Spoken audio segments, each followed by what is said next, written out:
Hello. So we are four fit minds that come together and chat about various different subjects. We're four busy professionals that have the same interests and passions in health and well-being.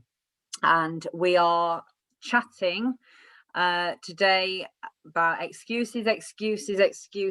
And this is on excuses for not starting that diet and avoiding healthy food options.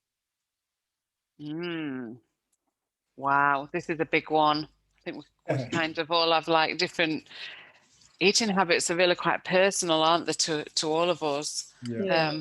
What do people think? Are you all in control of your food? 8% of the time. I think that most of the time, I am, and I think the necessity to be in control of the food most of the time, and then rightly so, food is part of people's sort of enjoyment, and I enjoy all the food I eat, but there's times when we can let our hair down. But I think most people make excuses with regards to diet and avoiding healthy foods and choosing this sort of easier options always, such as your quick takeaway foods and things like that, or there's nothing wrong with takeaway foods, but the unhealthier versions. It's probably due to the fact that on a personal level, I believe that people don't really make a change in whatever it may be, but nutrition wise, if the pain that they're going through right now is more or less than the pain or effort it takes to change. So if they're really in a state where they're actually not that bad, then they're really not going to do anything about it to actually lose that 10, 15, 20 pounds that they want to lose, because they don't feel that uncomfortable where they are.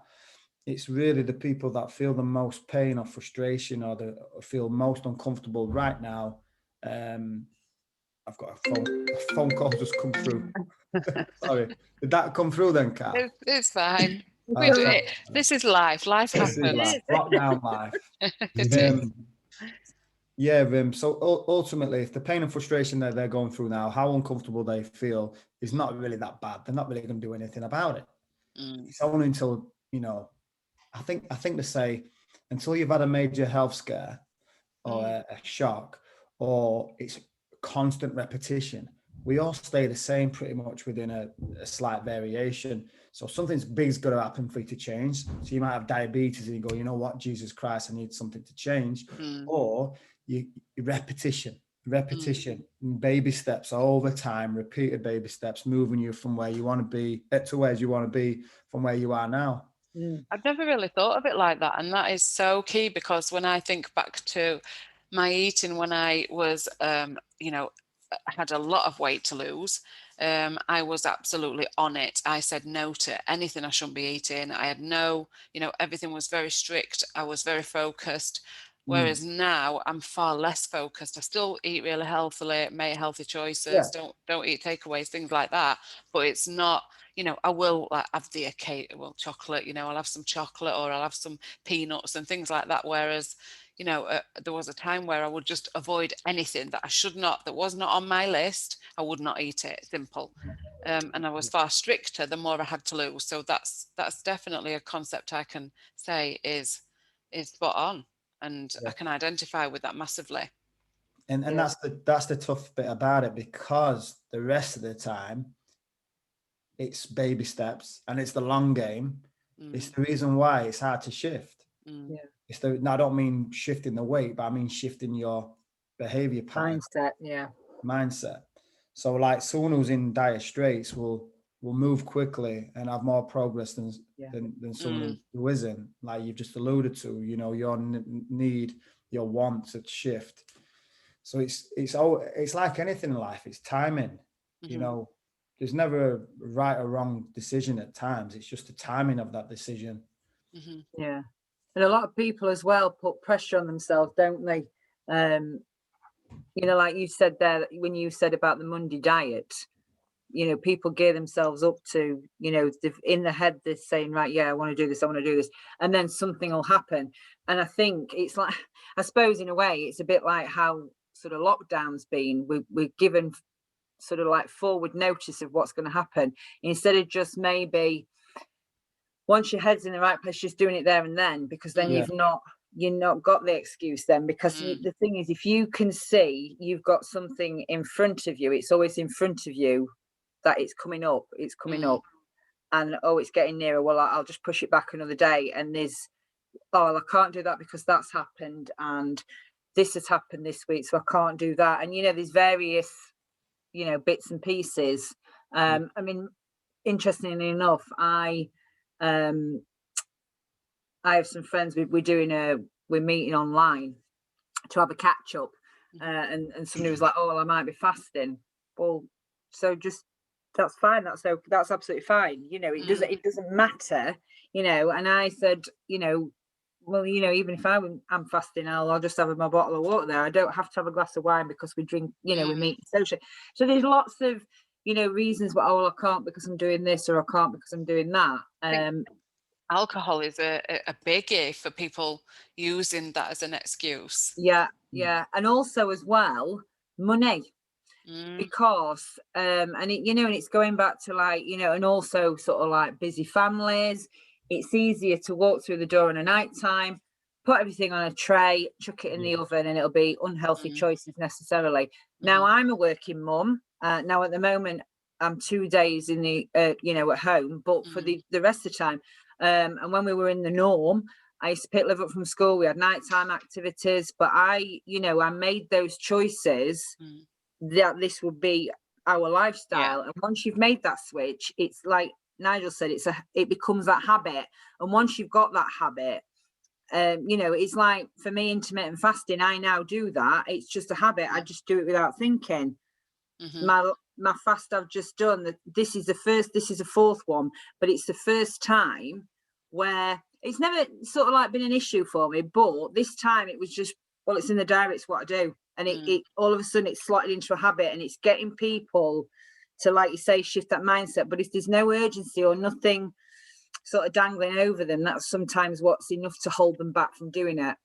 So do we think that people are more likely to succeed if they're driven by the positive consequence or the negative consequence of not doing? So for example, the positive consequence of doing is feeling healthier, having a nice body shape, whatever, feeling good, or the negative that if I don't do this, I will stay in this state, or I could get worse. Do you think people are more successfully driven by one or the other?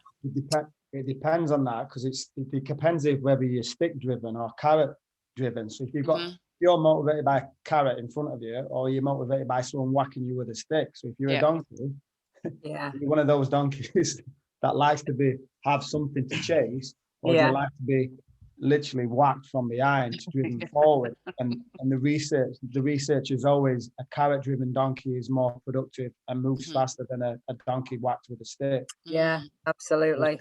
It's the same. The people. But do you think that depends on the severity of the stick?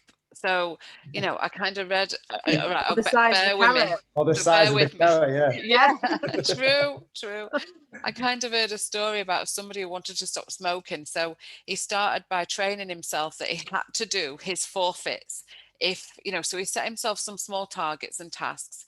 And he had, rather than a positive consequence, he just gave himself a negative. So, if I don't do this, I've got to eat a handful of salt. So he started to put negative consequences in place for himself. And then to stop smoking, he trained himself to say that he would eat his own poo. I know this is disgusting, and I'm sorry about where this is going. But because that negative consequence was so bad, he stopped smoking. He chose to stop smoking. Rather than the consequence of, I'll save money, I'll have nice breath. It was that consequence that he'd promised himself he would do. He could have just said, I'll buy myself a Rolex watch. Surely that'd be it. I'd rather do that. I know. But, I guess maybe some people are driven by the worse the stick, the bigger the whack. He's obviously one of them silly donkeys. I think for me, it's about the main things. I think the main things are like the 3 C's, which is culture, convenience, and cash. And it's those 3 things that, That's the 3 C's I know: coffee, cheese, and chocolate. But generally they begin with C. But yeah, culture, as in, you know, that's what you've been brought up with, or it's kind of like Jane said, it's a habit that you've had for so long that you culturally, you know, you do it without even thinking about it, and You're it just comes conditioned, aren't natural. you? Yeah, exactly. See you again. Yeah. And Yes. the convenience, like Nigel said, if you're tired or if you come in from work late or you've been somewhere and you haven't got the time, or you think you haven't got the time, then it's just the convenience of just grabbing something, say out the freezer, or just picking up the phone and a takeaway, and it's just there, it's done. And then the cash, it's like, you know, you think to yourself, well, healthy food is expensive, but Yeah, if you batch cooked, or if you made a nice salad with pomegranate molasses, then